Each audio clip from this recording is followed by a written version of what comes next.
أعوذ بالله من الشيطان الرجيم بسم الله الرحمن الرحيم إن الله وملائكته يصلون على النبي يا أيها الذين آمنوا صلوا عليه وسلموا تسليما اللهم صل على سيدنا محمد وعلى آل سيدنا محمد أفضل صلواتك وبعدد معلوماتك وبارك وسلم وصل علیہ۔ میری جانب سے تمام دیکھنے سننے والوں کو السلام علیکم ورحمۃ اللہ۔ سیرت النبی صلی اللہ علیہ وآلہ وسلم کے سفر منزل بمنزل میں آج ہجرت حبشہ کے موضوع پر بات کریں گے۔ ہجرت حبشہ کے تمام حالات آپ کے سامنے پیش کریں گے اور اس کے لیے میں نے استفادہ کیا ہے ضیاء النبی صلی اللہ علیہ وسلم مؤلف جناب پیر محمد کرم شاہ الازہری صاحب رحمت عالم صلی اللہ علیہ وآلہ وسلم نے جب شمع توحید کے پروانوں پر کفر و شرک کے سرغنوں کے بے انداز مظالم دیکھے اور یہ بھی ملاحظہ فرمایا کہ ان مظالم میں اے روز اضافہ ہی ہوتا چلا جا رہا ہے، نہ انسان دل ظالموں کو ذرا ترس آتا ہے اور نہ دوسرے لوگوں میں رحمت و شفقت کا جذبہ بیدار ہو کر ان کی نجات کا باعث بنتا ہے، اور نہ خود مسلمانوں میں اتنی سخت ہے کہ وہ اپنے مظلوم بھائیوں کی داد رسی کر سکیں۔ تو سرکار دو عالم صلی اللہ علیہ وآلہ وسلم نے اپنے جانثار غلاموں کو اجازت دی کہ ظلم و ستم کی اس بستی سے ہجرت کر کے حبشہ چلے جائیں، کیونکہ وہاں کے بادشاہ کے بارے میں مشہور ہے کہ وہ بڑا رحم دل اور انصاف پسند ہے، نہ خود کسی پر ظلم کرتا ہے اور نہ کسی کو بے کسوں اور کمزوروں پر ظلم کی اجازت دیتا ہے۔ چنانچہ بعث کے 5ویں سال ماہ رجب میں مہاجرین کا پہلا قافلہ اپنے پیارے وطن کو چھوڑ کر حبشہ جیسے دور افتادہ ملک کی طرف روانہ ہوا، تاکہ اس پرامن فضا میں وہ جی بھر کر اپنے رب کریم کی عبادت کر سکیں، اپنے عقیدہ کے مطابق آزادی سے زندگی بسر کر سکیں۔ یہ قافلہ 12 مردوں اور 4 خواتین پر مشتمل تھا۔ ان کے قافلہ کے سالار حضرت عثمان بن عفان رضی اللہ عنہ تھے۔ آپ کی زوجہ محترمہ حضرت رقیہ جو رحمت للعالمین کی لخت جگر تھیں، صلی اللہ تعالی علی محمد آپ کے ساتھ تھیں۔ سرکار دو عالم نے اسی جوڑے کے بارے میں فرمایا، یعنی ابراہیم اور لوط علیہ السلام کے بعد یہ پہلا گھرانہ ہے جس نے اللہ کی راہ میں ہجرت کی۔ حضرت رقیہ کی خدمت گزاری کے لیے حضرت ام ایمن بھی ساتھ گئیں۔ دوسرے مہاجرین کے اسماء گرامی یہ ہیں: حضرت ابو سلمہ ماں زوجہ محترمہ حضرت ام سلمہ، حضرت ابو حذیفہ ماں اپنی زوجہ محترمہ سہیلہ بنت سہیل، حضرت عامر بن ابی ربیعہ ماں زوجہ محترمہ لیلہ عدویہ، جنہوں نے اکیلے بغیر اپنی اہلیہ کی ہجرت کی۔ ان کے اسماء گرامی یہ ہیں: عبد الرحمن بن عوف، زبیر بن عوام، مصعب بن عمیر، عثمان بن مظعون، سہیل بن بیضہ، ابو صبرہ بن ابی رام، حاطب بن عمر، عبداللہ بن مسعود رضی اللہ عنہم اجمعین۔ یہ قافلہ رات کی تاریکی میں چھپ کر مکہ سے روانہ ہوا۔ ایک کشتی حبشہ جا رہی تھی۔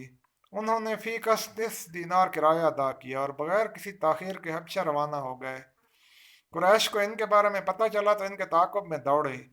ان کے پاؤں کے نشانات دیکھتے دیکھتے اس بندرگاہ تک پہنچ گئے جہاں سے وہ کشتی پر سوار ہوئے تھے، لیکن کشتی ان کے پہنچنے سے پہلے روانہ ہو چکی تھی اور یہ لوگ نامراد لوٹے۔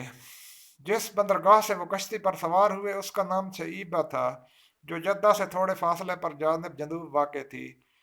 اہل مکہ حبشہ وغیرہ کے لیے بحری سفر پر یہاں سے روانہ ہوتے تھے اور جدہ کو حضرت عثمان رضی اللہ تعالی عنہ کے زمانہ خلافت میں بندرگاہ بنایا گیا اور شعیبہ کے بجائے جہاز اور کشتیاں جدہ سے روانہ ہونے لگیں۔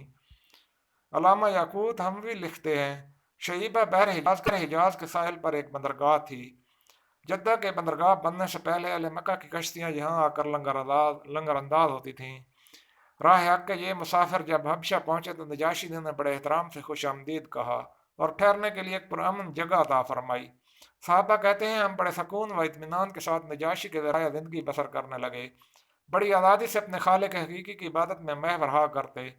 یہاں ہم پر نہ کوئی آواز کستا اور نہ ہمیں کوئی اذیت پہنچا سکتا تھا۔ ماہ رجب بعثت کے 5ویں سال میں مہاجرین کا یہ پہلا قافلہ حبشہ روانہ ہوا تھا۔ 3 ماہ کا عرصہ انہوں نے بڑے امن و عافیت سے گزارا۔ ایک روز انہیں اطلاع ملی کہ اہل مکہ نے اسلام قبول کر لیا ہے، اب وہاں مکمل امن و امان ہے۔ عبداللہ بن مسعود کو کسی نے پناہ نہ دی، آپ بغیر کسی پناہ کے مکہ مکرمہ واپس آ گئے، کثیر عرصہ تک قیام کیا، پھر حبشہ چلے گئے۔ حضرت عثمان بن مظعون رضی اللہ عنہ کو ولید بن مغیرہ نے پناہ دی تھی، آپ امن و سکون کے ساتھ مکہ میں اپنے دن گزار رہے تھے، کوئی کافر آپ کو کچھ نہیں کہتا تھا، لیکن آپ دیکھتے تھے کہ ان کے دوسرے دینی بھائیوں پر کفار بڑا تشدد کر رہے ہیں۔ ان کی انسانی غیرت یہ برداشت نہ کر سکی کہ ان کے دینی بھائیوں پر تو ظلم و ستم کے پہاڑ توڑے جا رہے ہوں اور وہ ایک کافر کی پناہ لے کر عیش و آرام کی زندگی بسر کر رہے ہوں۔ چنانچہ انہوں نے، تم نے جھوٹ کہا، جنت کی نعمتیں ذیل نہیں ہوں گی۔ لبید کو یہ بات سخت ناگوار گزری، اس نے لبید نے کہا، پہلے تو تمہارے ہم نشین کو ایسا تلخ اور گستاخانہ جواب نہیں دیا جاتا تھا، اپنے مہمان کی دل آزاری کا یہ طریقہ تم نے کب سے اپنایا ہے؟ ایک شخص بولا، اے لبید ناراض نہ ہو، یہاں بے وقوفوں کی ایک جماعت ہے جو ہمارے خداؤں کے منکر ہیں، یہ شخص انہی میں سے ہے۔ حضرت عثمان نے بھی اس کو جواب دیا، تلخ کلامی بڑھ گئی، یہاں تک کہ اس آدمی نے حضرت عثمان کی آنکھ پر زور سے تماچا دے مارا، چوٹ سے وہ سوج گئی۔ ولید بن مغیرہ بھی پاس بیٹھا تھا، اس نے سب کچھ دیکھا اور بطور طنز بولا، عثمان، جب تک تم میری پناہ میں تھے کسی کی مجال نہ تھی کہ ایسا کرتا، اب مزہ چکھو میری پناہ کو مسترد کرنے کا۔ حضرت عثمان بن مظعون فرمایا، بخدا میری درست آنکھ بھی چاہتی ہے اللہ تعالیٰ کی میں اسے بھی ایسا ہی تماچا لگے، اور اے ابا عبد الشمس، میں اب اس ذات کی پناہ میں ہوں جو تجھ سے زیادہ معزز اور تجھ سے زیادہ طاقتور ہے۔ ولید نے کہا، میرے بھتیجے، اب بھی اگر تم میری پناہ میں آنا چاہو تو آ سکتے ہو۔ عثمان نے جواب دیا، ہرگز نہیں۔ ابو سلمہ بھی ان مہاجرین میں سے تھے جو مکہ لوٹ آئے تھے، ان کو حضرت ابو طالب نے پناہ دی تھی، ان کے قبیلہ بھی میں کیسے انکار کر سکتا تھا؟ اگر میں اپنے بھانجے کو پناہ نہیں دے سکتا تھا پھر اپنے بھتیجے کو کیوں کر پناہ دے سکوں گا؟ حبشہ میں غریب الوطنی کی زندگی بسر کرنے والے مسلمانوں نے جب یہ افواہ سنی کہ مکہ کے باشندوں نے اسلام قبول کر لی ہے تو ان کے لیے اپنے مادر وطن سے دور قیام اب بس مشکل ہو گیا۔ ان میں سے اکثر واپس چلے آئے، لیکن جب جہاں پہنچے تو ان کے ہم وطنوں نے ان کو آڑے ہاتھوں لیا اور خوب جی بھر کر ان کو ستانا شروع کیا، جیسا کہ میں پہلے بیان کر چکا ہوں۔ جتنا عرصہ یہ لوگ ان کے ظلم و ستم سے محفوظ رہے تھے اس کی بھی کسر نکال دی تو رحمت للعالمین صلی اللہ علیہ وسلم نے انہیں پھر حبشہ کی طرف ہجرت کی اجازت دے دی۔ اللہ کے یہ بندے اس سرزمین کی طرف پھر روانہ ہو گئے جہاں وہ آزادی سے اپنے مالک حقیقی کی عبادت کر سکتے تھے۔ اس دفعہ ان کے ہمراہ کئی دوسرے مسلمان اس قافلہ میں شریک ہو گئے، اب ان کی تعداد 83 تھی۔ مہاجر خواتین کی تعداد میں بھی اضافہ ہو گیا، پہلے صرف 4 خواتین نے ہجرت کی تھی، اب ان کی تعداد 18 ہو گئی۔ ان میں سے 11 کا تعلق قریشی خاندان سے تھا، باقی 7 دوسرے قبائل سے تھیں۔ اس قافلہ میں حضرت جعفر بن ابی طالب رضی اللہ عنہ بھی شریک تھے۔ اگرچہ ابن اسحاق نے ان کو مہاجرین کے پہلا قافلہ میں شامل کیا ہے، لیکن موسیٰ بن عقبہ کی تحقیق یہ ہے کہ آپ نے دوسرا قافلہ کے ہمراہ حبشہ کا قصد کیا۔ علامہ ابن کثیر اور دیگر سیرت نگاروں نے ان مہاجرین کے اسماء گرامی بالتفصیل اپنی تصنیفات میں تحریر کیے ہیں۔ دوسری مرتبہ ہجرت کرنے والوں میں حضرت عثمان اپنی زوجہ محترمہ حضرت رقیہ بھی تھے۔ انہیں بہت افسوس تھا کہ وہ دوسری مرتبہ بھی ہجرت کر کے جا رہے ہیں، لیکن انہیں سرور عالم صلی اللہ علیہ وسلم کی معیت کا شرف حاصل نہیں۔ آپ نے ادراہ تاسف ثمر کا ذکر بارگاہ رسالت میں کیا، یا رسول اللہ، ہماری پہلی اور دوسری ہجرت نجاشی کی طرف ہے اور حضور ہمارے ساتھ نہیں ہیں۔ حضرت محمد صلی اللہ علیہ وسلم نے فرمایا، تمہاری یہ دونوں ہجرتیں اللہ تعالیٰ کی طرف اور میری طرف ہیں۔ یہ سن کر حضرت عثمان رضی اللہ تعالیٰ عنہ نے عرض کی، اگر ایسا ہے تو پھر ہم راضی ہیں، ہمیں اتنا ہی کافی ہے یا رسول اللہ۔ جب مسلمانوں کی اتنی بڑی تعداد مکہ کو چھوڑ کر حبشہ چلی گئی تو کفار مکہ کو بہت فکر لاحق ہو گئی، ان میں ان کے عزیز و اقارب بھی تھی جن کی جدائی انہیں بڑی شوق گزر رہی تھی۔ انہیں یہ اندیشہ بھی ہر وقت مضطرب رکھتا تھا کہ کہیں ایسا ہو کہ وہاں مسلمان اپنی طاقت جمع کر کے ہم پر دھاوا بول دے۔ چنانچہ انہوں نے باہمی مشورہ کر کے عمر بن العاص، عمار بن ولید، جہاں پر علامہ ابن ہشام نے عمارہ کی جگہ عبداللہ بن ابی ربیعہ کا نام لکھا ہے، کو اپنا سفیر بنا کر حبشہ کے بادشاہ نجاشی کے پاس بھیجا۔ یہ دونوں سفیر بڑے زیرک اور سیاسی امور کے ماہر تھے۔ انہیں کہا گیا کہ وہ نجاشی سے ملاقات کریں، ہر ممکن طریقہ سے اس کو ایسا متاثر کریں کہ وہ ان لوگوں کو وہاں سے نکال دے اور مکہ آنے پر مجبور کر دے۔